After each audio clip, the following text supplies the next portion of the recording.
বিজয়ে নেতাকর্মীরা যেমন উচ্ছ্বসিত, তেমনি তারা কিন্তু দায়িত্বশীলতার পরিচয় দেওয়ার জন্য সবাইকে আহ্বান জানিয়েছেন। বিশেষ করে গত রাতে এই গুলশান চেয়ারপারসন কার্যালয়ে বিএনপি চেয়ারম্যান তারেক রহমান তিনি রাত 2:30 পর্যন্ত ছিলেন এবং তিনি তখন কিন্তু নেতাকর্মীদের নির্দেশনা দিয়েছেন যে আজকে যাতে দেশের কোথাও বিজয় মিছিল করা না হয়, তার পরিবর্তে যাতে বাদ জমা মসজিদে মসজিদে বেগম খালেদা জিয়ার জন্য দোয়া করা হয় এবং বিএনপির জন্য দোয়া করা হয়, সেটা কিন্তু তিনি গতকাল বলেছেন। এবং পাশাপাশি বিএনপি চেয়ারম্যান তারেক রহমান গত রাতেই কিন্তু তার সহকর্মীদের সঙ্গে বলেছেন যে বিএনপির এই যে বিশাল বিজয়, এই বিজয়টি আসলে জুলাই অভ্যুত্থানের মাধ্যমে যে নতুন বাংলাদেশ বিনির্মাণের সুযোগ তৈরি হয়েছে সেটি তিনি নিশ্চিত করতে চান এবং বিএনপির যে 31 দফা বার্তা রয়েছে সেটির আলোকে এবং তার যে আই হ্যাভ এ প্ল্যান রয়েছে সেটি সমন্বয় করে তিনি বাংলাদেশকে গড়তে চান।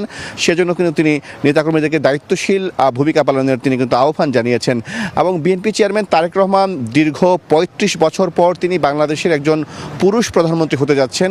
সর্বশেষ বাংলাদেশে 1988 সালে পুরুষ প্রধানমন্ত্রী ছিল। সেদিক থেকে তারেক রহমানের এই দায়িত্ব এবং তিনি নতুন যে প্রধানমন্ত্রী হতে যাচ্ছেন তার কাঁধে কিন্তু একটি বিশাল দায়িত্ব থাকবে। সেই দায়িত্বের কথা মাথায় রেখে কিন্তু তারেক রহমান বাংলাদেশকে পুনর্গঠন করার জন্য কাজ করবেন, সেটা কিন্তু প্রত্যাশা করছেন নেতাকর্মীরা। এবং নেতাকর্মীরা বলছেন যে দীর্ঘ 16 বছর ফ্যাসিবাদী শাসনামলে বাংলাদেশের প্রত্যেকটি সেক্টরে যে নৈরাজ্য ছিল এবং বাংলাদেশের প্রত্যেকটি প্রতিষ্ঠান প্রায় ধ্বংস করা হয়েছিল, সেখান থেকে এই প্রতিষ্ঠানগুলোকে টেনে তোলা এবং বাংলাদেশকে এগিয়ে নেওয়া প্রত্যেকটি বিষয়ে কিন্তু তারেক রহমানকে এগিয়ে নিতে হবে। এবং সেজন্য নেতাকর্মীরা বলছেন যে তারা তারেক রহমানের হাতকে শক্তিশালী করতে চান এবং আগামীতে যারা বিরোধী দলে থাকবে তাদের কাছেও কিন্তু তারা প্রত্যাশা করছেন তারাও দেশ গঠনে সহযোগিতা করবে, বিএনপির পাশে থাকবে এবং গঠনমূলক সমালোচনা করবে। এবং সাধারণ মানুষের সাথে আমি কথা বলেছি, সাধারণ মানুষ বলছেন যে গতকাল যে নির্বাচনটি অনুষ্ঠিত হয়েছে সারা দেশে শান্তিপূর্ণ নির্বাচন অনুষ্ঠিত হওয়ায় তারা নির্বাচন কমিশনকে ধন্যবাদ জানিয়েছেন।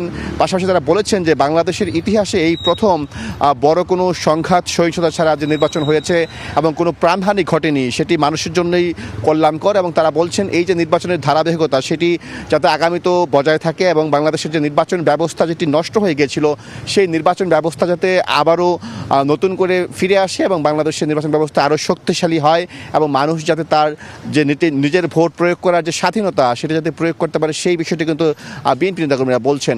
সব মিলে যেটা বলা চলে যে বিএনপি ইতিমধ্যেই 213টি আসনে বিশাল বিজয় অর্জন করেছে এবং তারা এককভাবে সরকার গঠন করতে যাচ্ছে এবং বিএনপি চেয়ারম্যান তারেক রহমানই পরবর্তী প্রধানমন্ত্রী হচ্ছেন এবং তিনি আসলে তার যে শপথ নেওয়ার পরে আসলে তার যে মন্ত্রিসভা পুনর্গঠন এবং তার যে নতুন ক্যাবিনেট সেটির মাধ্যমে তিনি দেশকে এগিয়ে নেবেন সেই প্রত্যাশা করছেন বিএনপি নেতাকর্মীরা। এবং তারা বলছেন যে তারেক রহমানের হাত ধরেই একটি নতুন বাংলাদেশ পাবে বাংলাদেশের প্রত্যেকটি মানুষ এবং বাংলাদেশের যে রাজনৈতিক সংস্কৃতি সেখানেও আসলে একটি ইতিবাচক পরিবর্তন আসবে, সেটি কিন্তু প্রত্যাশা করছেন বিএনপির নেতাকর্মীরা। এই ছিল আমার কাছে সর্বশেষ।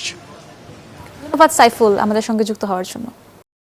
প্রতিদিনের ইফতারে চাই স্বাস্থ্যসম্মত ও মচমচে রুচি মুড়ি।